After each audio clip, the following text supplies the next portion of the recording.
Halo gengs, Assalamualaikum warahmatullahi wabarakatuh. Salam sehat selalu untuk rekan-rekanku yang ada di seluruh Nusantara. Salam satu hobi, salam seketer dari Jambi tentunya untuk rekan-rekan kita semuanya yang ada di seluruh Nusantara.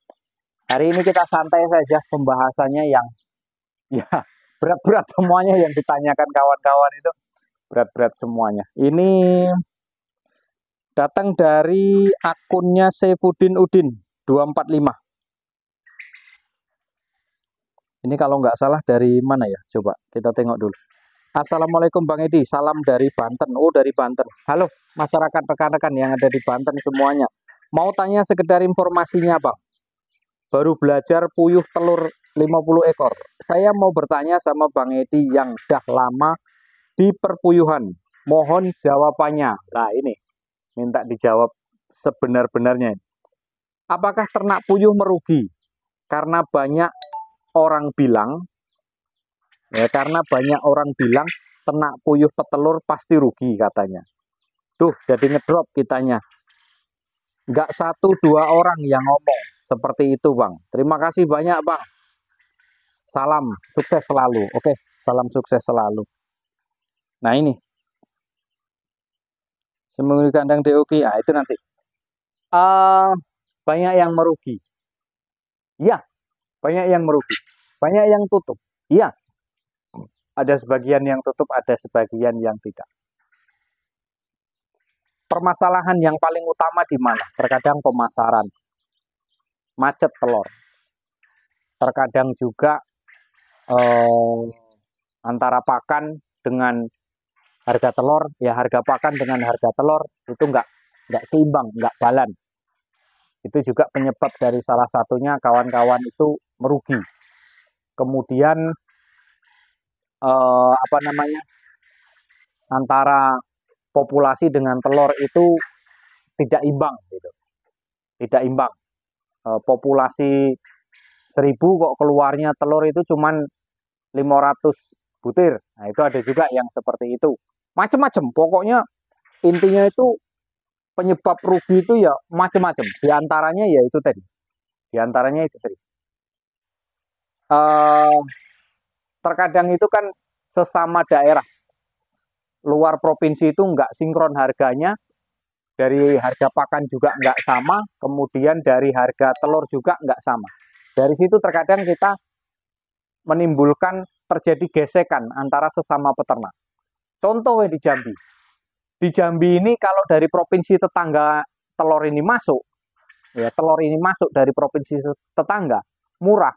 Kita pun harus mengikuti harga dia. Karena kita harus siap bersaing di pasaran gitu loh. Sementara waktu, harga pakan yang di provinsi tetangga jauh relatif murah. Karena apa? Mereka berupaya mengakali pakan. Mereka berupaya untuk mengoplos pakan. Mereka berupaya untuk menekan modal untuk hari-harinya, modal untuk pakan untuk kesehariannya.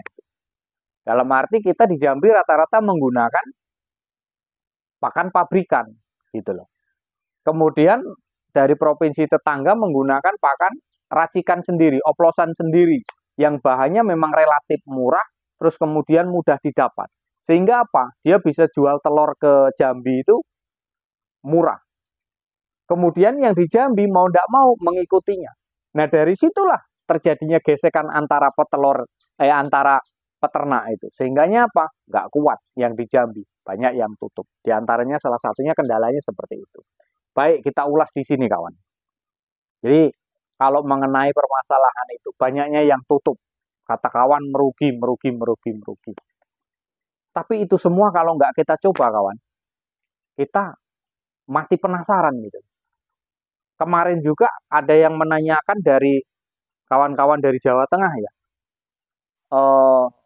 suka dukanya waktu buka peternakan puyuh itu seperti apa. Nah itulah saya ulas di situ. Saya dari awal itu sudah saya ceritakan, modal itu modal nekat mas, modalnya modal nekat Kang. Jadi di tengah perjalanan ya ketemu dengan solusi. Yang penting setiap kali ada permasalahan jangan menyerah dulu, kita carikan solusinya dulu, kita cari solusi dulu, kemana ini arahnya, tujuan kita ini mau kemana gitu. Nah intinya gini, kalau kita mau bersaing, kalau kita mau bersaing. Bener, ini tadi yang dari Banten ini tadi. Kalau bisa ternak sedikit dulu memang, 50 ekor ya, 50 ekor. Uji coba mengenai pakan dulu, belajarlah dulu. Nah, saya kemarin cerita di apa namanya? Di video saya. 2 tahun saya nggak nyicip hasil, 2 tahun saya nomboi terus. Kandang dulu nggak kayak gini, kandang dulu nggak besar kayak gini, ternak dulu nggak ada kayak gini. Mesin tetas dulu hanya punya satu, itu aja bahannya dari bekas-bekas semua gitu. Ya sembari berjuang dari puyuh lari ke puyuh, dari puyuh lari ke puyuh. Setiap 2 tahun kami sukses ke pembibitan, berhasil membuat indukan. Kemudian tahun kesini mulai dapat untung dikit buat penetasan, buat umbaran, buat untuk kandang-kandangnya gitu. Jadi dari puyuh kita putar untuk puyuh. Nah, kenapa merugi? Karena terkadang ekonomi yang ada di dalam puyuh ini, di dalam kandang ini masih tercampur. Beli rokok ambil dari jual telur, ya kan? Kemudian beli aktivitas yang lain itu bumbu dapur kita ngambil dari hasil telur, padahal ternak kita masih sedikit. Di situ kita kecolongan. Terkadang kita juga mau beli pakan itu kebingungan, duitnya dari mana? Ya, sembari saya kalau bisa ya, kalau bisa kita ternak puyuh itu untuk sampingan dulu, jangan dijadikan eh, kerja utama untuk kita, karena modal belum ada dan kapasitas kecil, makanya seringkali meruginya di situ gitu loh. Sudah harga telur murah, harga pakan mahal, nah itu apalagi di situ. Jadi kalau dulu saya setiap jual telur itu saya bikin kotak, ada di video-video saya bikin kotak, saya masukkan duit telur ke situ, ke situ terus. Saya nggak pernah ngotak-ngatik, hanya gotong royong dulu menjelang puyuh ini banyak. Menjelang saya ini tahu celahnya, kan gitu. Terus sesudah itu beli pakan, ambillah duit dari situ. Sisanya saya taruh di situ. Kemudian ada berapa bulan nampaknya agak banyak, kita hitung. Nah, ini lebihnya untuk apa? Untuk modal apa dulu, modal ini dulu, modal itu dulu. Sembari ternak kita agak banyak, kemudian kita agak tahu ilmunya, kemudian kita pas dengan semuanya. Yang intinya, ternak puyuh ini perlu teori, perlu praktek, perlu ilmu, perlu pengalaman. Mungkin telur nggak sesuai, apa penyebabnya? Mungkin kapasitas di dalam ini terlalu penuh, bisa juga. Terus kemudian pakan proteinnya nggak tercukupi dengan standarnya, kan gitu, bisa juga.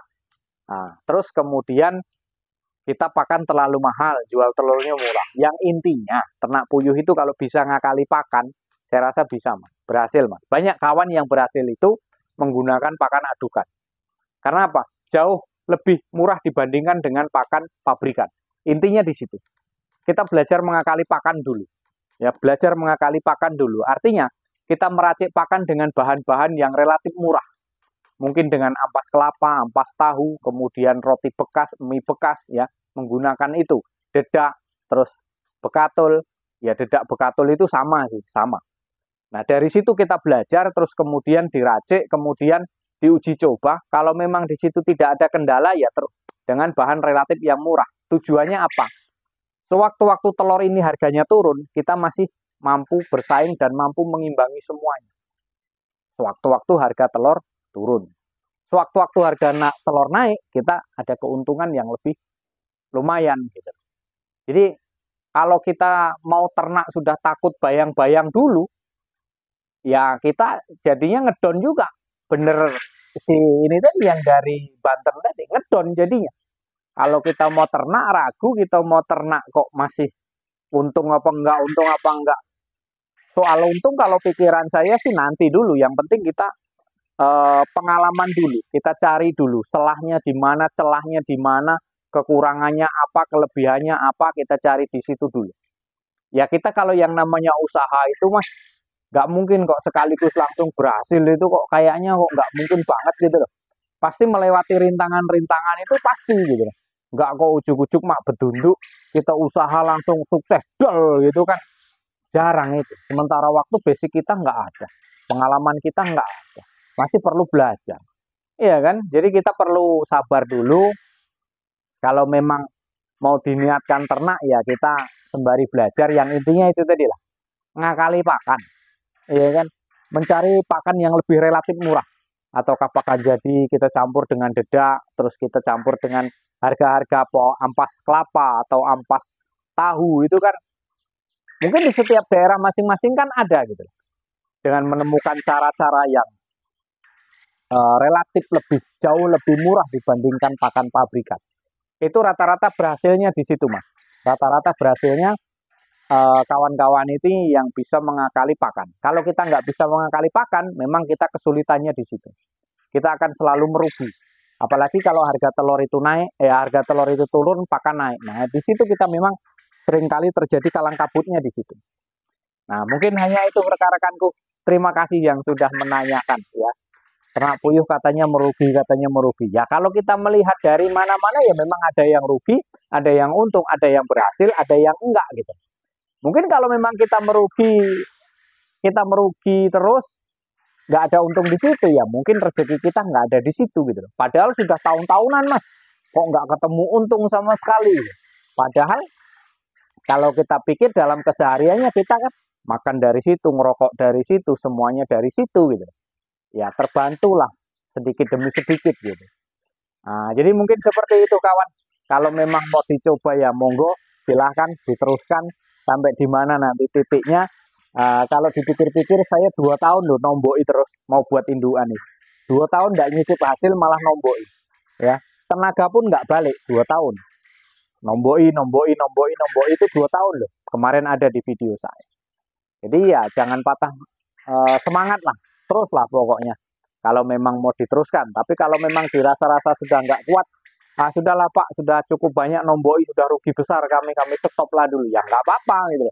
Kalau memang mau yang masih penasaran mau mencoba ya silahkan, nggak apa-apa. Ya, mungkin hanya itu rekan-rekanku. Terima kasih semuanya yang sudah hadir, yang sudah like, yang sudah subscribe. Ya, jangan lupa ikuti terus konten-konten kita mengenai tentang perkembangan puyuh itu seperti apa ya, hanya di channel saya yaitu di Edi Puyuh Jambi. Mungkin hanya itu, kurang lebih mohon maaf. Salam ceketer dari Jambi. Wassalamualaikum warahmatullahi wabarakatuh.